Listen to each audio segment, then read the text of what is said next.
시청자 여러분 안녕하십니까? 성탄절 아침입니다. 종교가 있든 없든 시청자 여러분 모든 가정에 신의 은총이 가득하기를 기원합니다. 이런 성탄절 분위기와 달리 어제서부터 오늘 아침까지 많은 국민이 참으로 분노를 참기 어려웠을 겁니다. 월성 1호기 원자력 발전소의 영구 정지 결정. 시청자 여러분, 제가 이 정권의 성격을 표현을 하는 5개의 단어를 몇 번 소개를 해드린 적이 있습니다. 첫 번째 폐륜 정권, 두 번째 반역 정권, 세 번째 깡통 정권, 네 번째 철거 정권, 다섯 번째 삼농 정권, 농단, 농간, 농락. 이 5개의 성격 중에서 어제는 네 번째 이 철거 용역 정권의 본질이 유감없이 발휘된 그런 날이었습니다. 그러나 제가 결론적으로 제목에 말씀드렸던 것처럼 월성 1호기 원자력 발전소보다 이 문재인 좌파 정권이 먼저 정지될 것이다. 제가 오늘은 이 정권의 이 철거 용역 정권의 죄와 벌을 말씀드리겠습니다. 첫 번째, 원자력 안전위원회가 영구정지 결정을 내렸지만 5대2로 내렸지만 해체 승인을 하는 데에 2년이 걸립니다.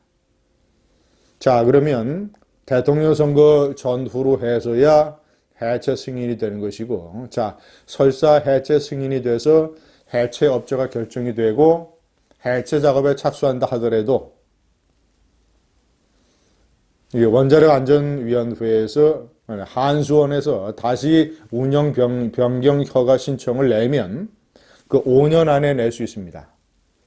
그러면 다음 2022년에 정권을 바꾸면 등장하는 우파 정권이 이 결정을 모두 다 되돌릴 수 있습니다.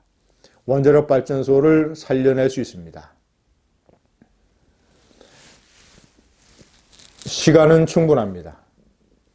두 번째, 이번에 찬성표를 던진 원자력 안전위원회의 5명 뿐만 아니라 지난해에 먼저 원자력 안전위원회에 영구정지를 결정을 해서 그 신청을 한 한수원, 한국수력원자력 이 회사의 이사진 13명 중에서 1명을 제외하고 12명이 모두 다 찬성을 했습니다.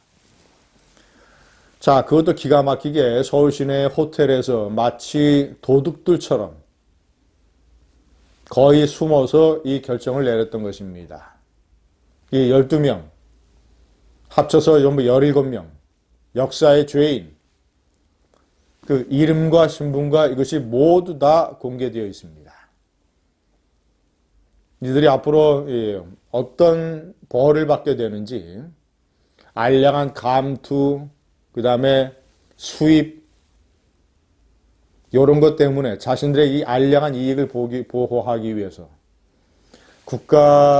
국가의 이 황금알을 낳는 원전을 이런 식으로 난도질하는 그 죄에 대한 대가를 어떻게 받을 것인가? 세 번째, 그런 와중에서도 제가 지난해 동영상에서 소개를 했습니다마는 정말이지 우리 사회에 의인이 있었다. 13명 중에서 유일하게 반대표를 던진 경상대학교의 조성진 교수.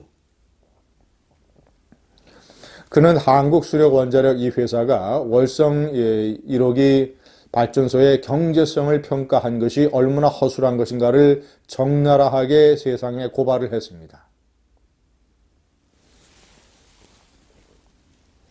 이런 의인들은 앞으로 무슨 구체적인 어떤 이익이 아니더라도 역사의 어떤 기로에서 옳은 자리에 섰던 그런 것들은 철저하게 보답을 받을 것입니다.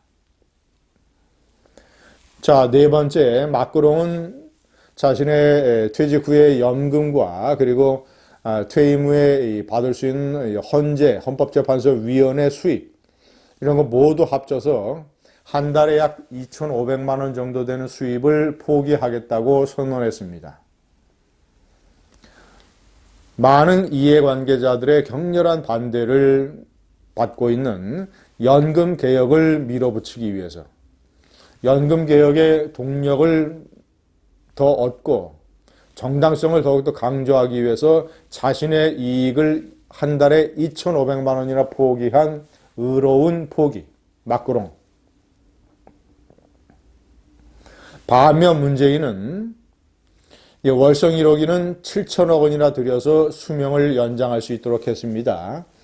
30년, 설계 수명 30년에서 겨우 5년만 연장을 해서 2022년까지 쓰도록 되어 있는 것을 한국의 원자력 발전 기술이면 40년, 50년, 60년, 80년까지 연장을 할 수 있습니다. 왜냐?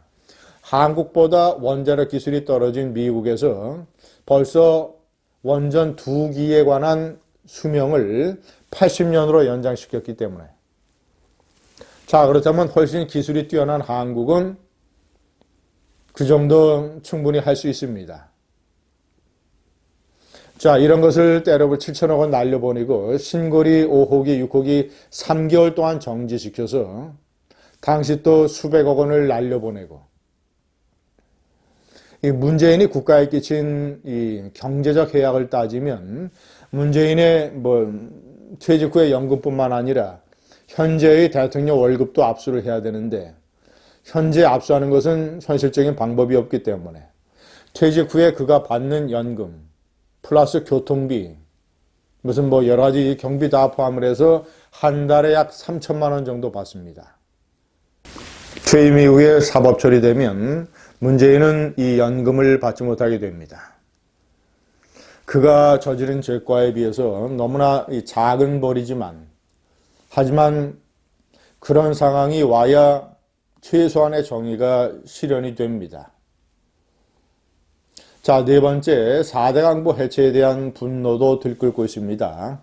철거 용역 정권의 두 번째 철거 작업. 금강과 영산강에 있는 보 3개를 해체하는 것. 이런 결정을 내린 그러나 너무나 거센 주민과 또는 일반 국민들의 반대에 부닥쳐서 선뜻 해체 작업을 맡겠다고 나서는 회사도 없습니다. 결국 저는 문재인 정권이 이것을 밀어붙이지 못할 것으로 봅니다. 왜냐하면 너무나도 과학적인 통계가 있고 그리고 지금 4대 강보 건설 이후에 홍수나 가뭄의 피해가 거의 없다라는 점. 멀쩡하게 눈에 보이는 원자력 발전도 마찬가지입니다만 그런 혜택을 눈앞에 직접 보면서도 이것을 때려 부수겠다고 하는 철거 용역 정권의 이 무모성. 자, 여섯 번째, 2025년까지 자사고와 특목고와 외고고등학교를 폐지하겠다라고 얘기를 했습니다. 그러나 저는 안 될 걸로 봅니다. 왜냐, 똑같이 원자력 발전소처럼 2022년에 정권이 교체되게 되면 이 정책은 다 뒤집을 수 있습니다. 철거 용역 정권이 2022년 이 나라에서 사라지는 날 우리는 그들이 부수려고 했던 것을 전부 다 세우고 다시 공고히 해서 그리고 계속 세워나가서 철거 용역 정권에게 아주 가혹한 천벌을 내리는 건설 정권, 생산 정권, 황금알 거위 정권 이런 정권을 만들어야 됩니다. 그러나 시청자 여러분, 저는 여러 가지 이 좋은 징조, 어떤 분위기 이런 거를 봅니다. 연동형 비례대표제가 누더기, 걸레, 괴물 단계를 거쳐서 이제는 실질적으로 비례한국당을 만들고 만약에 민주당에서 비례민주당까지 만들게 된다면 연동형의 효과는 사실상 물거품이 되어버리는 것. 결국 이것도 사필 규정이다. 그 난리를 치고 완전히 제가 얘기하는 농단, 농간, 농락 세 가지 삼농 정권의 대표적인 작품 연동제.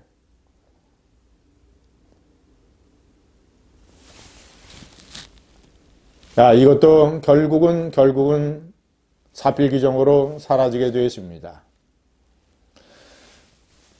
철거 정권이 그들이 부수려고 했던 것보다 먼저 철거될 것입니다. 감사합니다.